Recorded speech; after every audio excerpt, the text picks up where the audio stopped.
for another example here. On average, the bulb in my TV fails after 3,000 hours of use. So after that, we know we want to do an exponential problem. So this 3,000 hours will be our alpha value, so we can make sure we get that.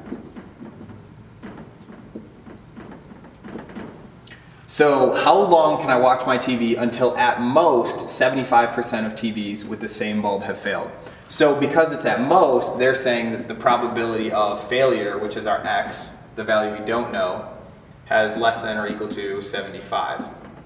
So if we're doing an exponential random variable here, we need to decide if we want to solve it using the PDF or the CDF equations. So let me draw the graphs of how each of those would look first. So over here, the PDF version would look something like this, and the CDF something like this at 1.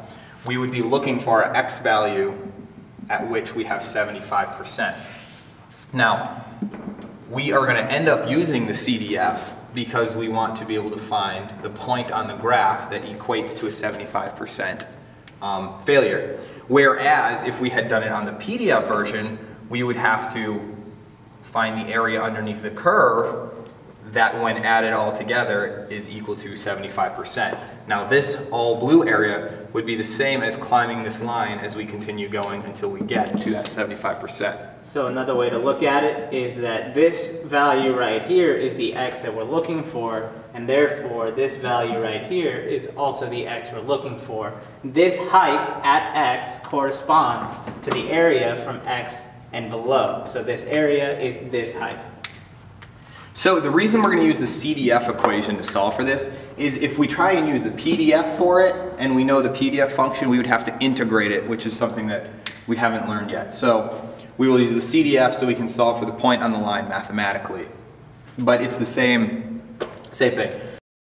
So we have our formula that we want to fill in for. We already know our alpha and we know the probability. So we're going to put and substitute our alpha for our 3,000 here. And then we're going to have it equal to our 75%. So this is where we're going to start with the problem. We're going to start by subtracting the 1 over so that we'll have a negative e. Yeah, this is great. I get used to this. Negative 0.25.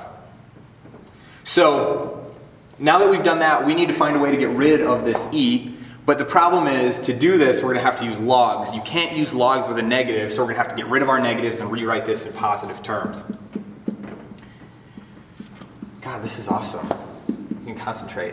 So much better. Don't you like this? I love this. Okay, so now that we have our e in a usable form, we're going to take the natural log of it. What happens when we take the natural log of e? The e is going to disappear. It's as if they're opposites and it just goes away.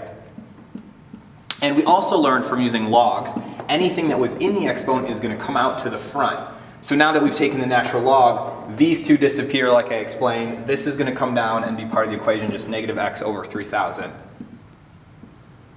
Now we're going to keep this other side equal to the natural log of 0.25, because if we wrote it out, there would be a lot of decimals and it just gets kind of confusing. So it's really easy though, because we're going to multiply both sides now by 3,000 to get rid of it over here. So we have a negative x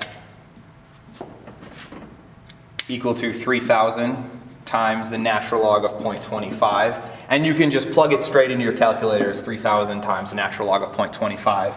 And this will solve out to a negative 4,158.8, but seeing as our x is negative, we'll just get rid of the negative right away, and it's 4,158.88. So now this is in hours, so we want to make sure we understand what we're solving here. What we have solved, if we go back to our graphs, is to find the point on the line, that 75%, we need an x-coordinate or an hours value of 4,100, what is it, 58.88. And it would be the same on this graph as we'd explained how it works earlier as well. And that's that problem. Thank you, Ashish, beautiful assistant. Yes.